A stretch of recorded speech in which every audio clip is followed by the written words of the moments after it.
Everyone, দেখো অনেক দিন পর আবার একটা ভিডিও নিয়ে চলে এলাম তোমাদের সামনে। আর মাঝে মধ্যে ভিডিও দিচ্ছি, মাঝে মধ্যে দিচ্ছি না। এটার কারণ হচ্ছে আমার সত্যি টাইম হচ্ছে না। তো আমার ফ্রেন্ডসরাও বলছে যে তুই ভিডিও দিচ্ছিস না কেন। তো আমার সত্যি টাইম হচ্ছে না, আমি কি করব। তো যতটা পারবো এখন থেকে চেষ্টা করব ভিডিও দেওয়ার। আর এই যে দেখো সকাল সকাল হচ্ছে, সকাল সকাল না মানে প্রায় অনেকই বেজে গেছে। তো আলু চচ্চড়ি আর হচ্ছে মাছ ভাজা দিয়ে গরম গরম ভাত খাচ্ছি, ভীষণ টেস্ট লাগে। আর মায়ের এদিকে রান্নাও হয়ে গেছে।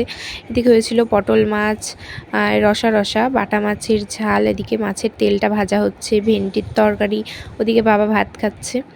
তো এইগুলো হয়েছিল। তারপরে আজকে বেরোলাম আবার একটু শপিংয়ে। আজকে একদমই ছোট একটা মিনি ভ্লগই বলতে পারো। তো এদিকে ভীমপুর থেকে মানে মাসি আর বুনু যাচ্ছে, আর মামা, আমি আর আমার মা। তো এই যে যাওয়ার সময় মাসি ঘুগনি কিনেছিল, তো আমরা সবাই মিলে খেলাম। তারপর লাস্টে আমি খেয়ে নিলাম পুরোটা। আর আমার তো ঘুগনি খুব প্রিয়।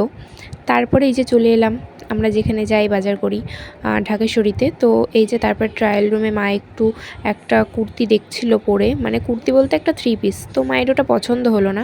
আর তারপর তোমরা তো দেখলে অনেকটা বেলা থাকতে বেরিয়েছিলাম, প্রায় 4:30টার দিকে। আর বাড়ি যেতে জানো আমাদের পুরো রাত 8টা বেজে গেছিলো। তো তারপর খুব খিদে পেয়ে গেছিলো, ওই জন্য মোগলাই মানে মাসি, মা আর মামা খেলো, আর আমি খেলাম ভেজিটেবিল চপ। যদিও সব দিক থেকে ঠক পেরেছি। তারপর গোপুসোনাদের পুজোর বাজার করে নিলাম, মানে ড্রেস নিয়ে নিলাম। আর তারপরে এই যে বিউটি পার্লারে আমারও মায়ের আইব্রো প্লাক করার জন্য এসেছিলাম। তো আমার সময় মা ভিডিও করছিল, আমি আবার একটু হেয়ার কাটও করেছিলাম।